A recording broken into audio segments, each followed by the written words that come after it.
स्त्री के लिए सुरक्षा का अर्थ केवल शरीर से नहीं, भावनाओं से भी होता है। जब कोई पुरुष यह कहता है, मैं तुम्हारी हिफाजत कर सकता हूँ, तुम डर क्यों रही हो? तो वह अक्सर यह मानकर चलता है कि स्त्री को बस शारीरिक सुरक्षा चाहिए। लेकिन सच तो यह है कि स्त्री की सुरक्षा की परिभाषा केवल बाहरी खतरों से रक्षा तक सीमित नहीं होती, बल्कि उसके भीतर के भावनात्मक संतुलन से भी जुड़ी होती है। स्त्री को सुरक्षा वहां मिलती है जहां वह अपने मन को निर्वस्त्र करके रख सके और फिर भी उसे कोई जज ना करे।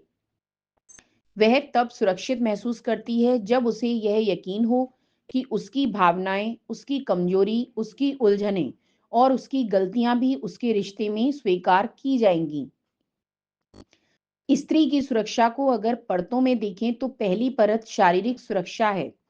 हाथ थामना, साथ चलना, खतरों से बचाना, इसे पुरुष अक्सर समझता है। दूसरी परत है सामाजिक सुरक्षा। लोगों के बीच उसे सम्मान देना, उसकी पहचान को महत्व देना, उसे अपनापन महसूस कराना। यह कई बार पुरुषों से छूट जाता है। तीसरी और सबसे गहरी परत है भावनात्मक सुरक्षा, जहां स्त्री खुद को जज ना महसूस करे, उसे सुना जाए, उस पर भरोसा किया जाए। दुर्भाग्य से यहीं पर अक्सर कमी रह जाती है। भावनात्मक सुरक्षा का अर्थ है कि स्त्री को यह एहसास हो कि वह जैसी है वैसे ही स्वीकार्य है। वह अपने डर, गलतियां और कमियां भी बिना शर्मिंदगी के साझा कर सके।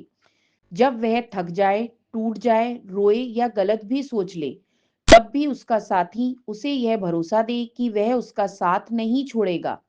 यही असली सुरक्षा है, जहां स्त्री अपने आप को कम महसूस ना करे, बल्कि और अधिक संपूर्ण महसूस करे।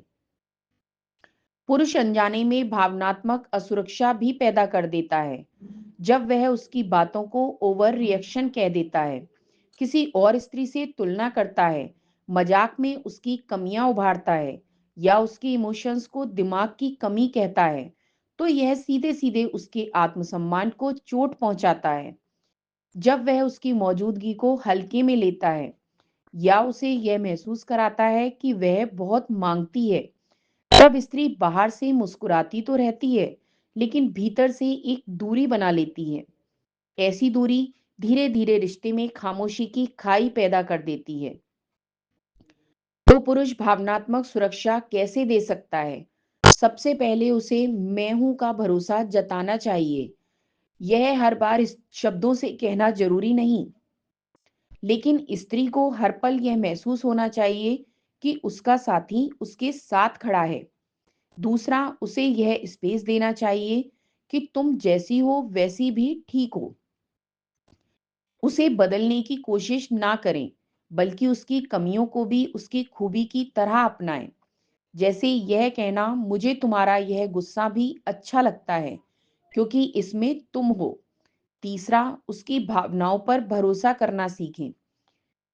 अगर वह कहे कि वह डर रही है, तो उसे कमजोर मत कहें, बल्कि कहें तुम जो महसूस कर रही हो वो मेरे लिए जरूरी है। चौथा, उसे बोलने दें, बिना काटे, बिना हल थोपे। कई बार सिर्फ सुन लेना भी सबसे बड़ी सुरक्षा होती है। जब वह कहे मैं थक गई हूं तो समझ नहीं पा रही कुछ, तो जवाब देने के बजाय कहें मैं सुन रहा हूं, बोलती रहो, मैं यही हूं। एक साधारण सा उदाहरण देखें। मान लीजिए स्त्री अपने दिन भर की थकान और किसी सहेली से हुए झगड़े को लेकर दुखी है।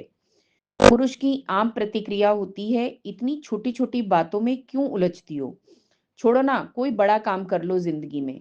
यह प्रतिक्रिया उसकी भावनाओं को और अधिक चोट पहुंचाती है।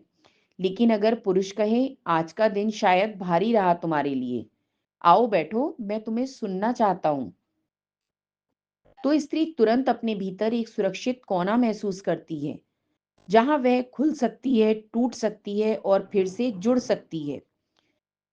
जब स्त्री को यह भावनात्मक सुरक्षा मिलती है, तो वह अपने पूरे अस्तित्व से रिश्ते को सींचती है। उसमें एक नई ऊर्जा, अपनापन और उमंग लौट आती है। वह और भी ज्यादा खुलकर प्यार करती है, क्योंकि उसे डर नहीं रहता कि उसकी भावनाओं का मजाक बनाया जाएगा। सच तो यह है कि जब स्त्री को सुरक्षा मिलती है तो वह पुरुष को वह सब सौंप देती है जिसका एहसास शायद पुरुष को खुद भी ना रहा हो।